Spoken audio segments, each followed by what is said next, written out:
Envision the opulent fortresses of the so-called elite. From a distance, they seem impregnable, hovering above the toil of the common man, clad in their armor of privilege and power.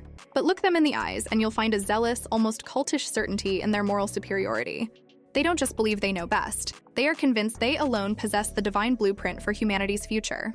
And here lies the grave danger. They see it as their sacred duty to impose this vision upon us all. This is not mere hubris. It is the heartbeat of a globalist doctrine where control isn't a means to an end. It is the end. They aim for a world where borders vanish, economies merge, and cultures assimilate, all under their command, with world leaders no more than puppets dancing on their strings. Consider the crisis at the southern border. This isn't a mishap. It's a calculated strategy, a deliberate move to redraw the political map. It's not about aiding the desperate, it's about cementing an unassailable voting bloc. Politics, once a contest of ideologies, has morphed into demographic engineering. Donald Trump's ascent was not merely an electoral upset. It ripped the mask off this sinister game. It's not about service, but about the mastery of electoral manipulation. California serves as the dire warning, a state once vibrant with political diversity, now crushed under monolithic rule. Democracy there has not just weakened. It has been usurped, replaced by autocratic decree where opposition is not just unheard, it's silenced. The state's rulers no longer persuade, they impose.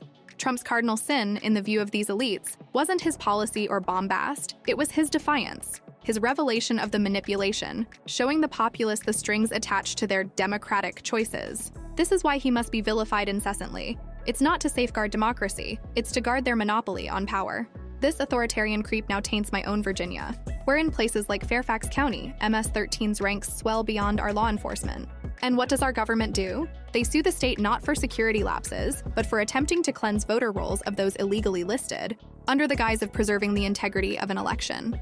Is this the democracy we fight for? We're at war, a war for the soul of democracy itself. When illegal voting is defended over citizen rights, when voices are muzzled, and when gangs outnumber the police, what future are we crafting? This transcends party lines. It's about whether the will of the people still holds power. Will we stand idly by as democracy erodes, or will we acknowledge that what's at stake far exceeds any single election?